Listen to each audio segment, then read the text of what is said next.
একটা গল্প বলি, বলবো? সময় তো অনেক হয়ে যাচ্ছে, তোমাদের কষ্ট হয়ে যাচ্ছে। গল্পটা হলো, এক বনে বাঘ এবং গাধা তর্ক বিতর্ক লাগছে, ডিবেট হচ্ছে তাদের। তো ডিবেটটা হলো যে ঘাসের রং সবুজ না হলুদ, এটা নিয়ে অনেক তর্ক বিতর্ক। তো পরবর্তীতে প্রায় 2 ঘন্টা তর্ক বিতর্ক করে বলা হলো যে এটা সমাধান দিবে কে? সিংহ, বনের রাজা, মানে বনের যিনি কর্তা, রাজা, তার কাছে যেতে হবে। তো বাঘ এবং গাধা সিংহের কাছে আসলো। মহারাজ, একটা বিচার নিয়ে এসেছে। সরি, কি বিচার? বিচারটা হলো যে গাধা বলতেছে যে বাঘ বলতেছে ঘাসের রং সবুজ, কিন্তু আমি বলতেছি ঘাসের রং হলুদ। এখন আপনিই বলেন ঘাসের রং কি? বলছে হ্যাঁ, হলুদই তো। হ্যাঁ, আলহামদুলিল্লাহ, তাহলে এখন বিচার করেন। এতক্ষণ যে তর্ক বিতর্ক করলো, আপনি তাকে শাস্তি দেন।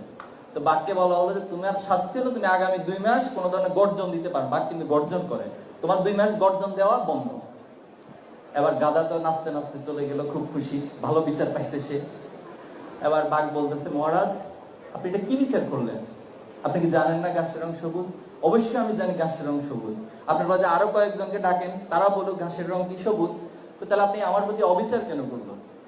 বললো যে তুমি একটা গাধার সাথে 2 ঘন্টা সময় নষ্ট করছো, ঘাসের রং সবুজ না হলুদ, এজন্য তোমাকে আগামী 2 মাস কোনো গর্জন দেওয়া বন্ধ করে দিয়েছে। এজন্য আমাদের সমাজেও বিভিন্ন জন অহেতুক, নিজের কোনো কর্মসূচি নেই, কোনো এজেন্ডা নাই, সারাদিন শুধু সংবাদ সম্মেলন করবে। 10 মিনিট বক্তব্যের মধ্যে 9.5 মিনিট হচ্ছে এটা সেটা আরেকজনের সমালোচনা করে সময় কাটায়। এজন্য আমরা এই সমস্ত ব্যক্তিদের সাথে কথা বলে সময় নষ্ট করবো না। তোমাদের প্রতি অনুরোধ থাকবে, তোমরা যে সমাজে বেড়ে উঠবা, তোমরা যে বন্ধুদের সাথে বেড়ে উঠবা এবং অসংখ্য বন্ধুকে পাবা, অহেতুক বিষয় নিয়ে তোমার ঘন্টার পর ঘন্টা সময় নষ্ট করবে। মেহেরবানি করে ওই সময়গুলো তুমি তোমার বাবাকে সময় দাও, তোমার মাকে সময় দাও, তুমি তোমার একটা পড়াশোনার মধ্যে সময় দাও, একাডেমিক অর্জনের মধ্যে সময় দাও, একটা স্কিল ডেভেলপমেন্টের মধ্যে সময় দাও। দেখবে এটা তোমাকে সামনের দিন অনেক দূরে এগিয়ে নিয়ে যাবে। সেজন্য আমরা সবার জন্য দোয়া করি, আল্লাহ সবাইকে সঠিক বুঝ দান করুক। এবং 24 পরবর্তী বাংলাদেশ আমাদের কাছে যে সম্ভাবনা ধার উন্মুক্ত করে দিয়েছে, আমরা আর এই সম্ভাবনাকে হারাতে দিব না। আমরা কি আবার আরেকটা জুলাই করব?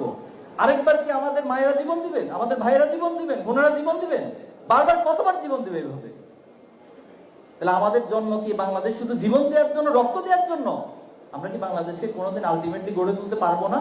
এখানে কি ন্যায় প্রতিষ্ঠিত হবে না? অবশ্যই হবে, অবশ্যই হবে ইনশাআল্লাহ। আমাদের আবু সাইদদের প্রতি দায় আছে, আমরা অনুভব করি। তাদের জীবন দেওয়ার কারণে আজকে আমরা এখানে দাঁড়াতে পারছি। এজন্য তাদের রক্তের প্রতি দায় নিয়ে আমরা এই বাংলাদেশকে গড়ে তুলবো ইনশাআল্লাহ। পারবো তো? আমরা আমাদের পৃথিবীকে আমাদের নিজেদের মতো করিয়া গড়িয়া লইব। নজরুলের উক্তি দিয়ে শেষ করছি, আমি সেই দিন হব শান্ত, যবে উৎপীড়িতের ক্রন্দন রোল আকাশে বাতাসে ধ্বনিবে না। পারবো তো ইনশাআল্লাহ? আল্লাহ আমাদের সবাইকে যার যার জায়গা থেকে ভূমিকা রাখার তৌফিক দান করুন। আসসালামু আলাইকুম।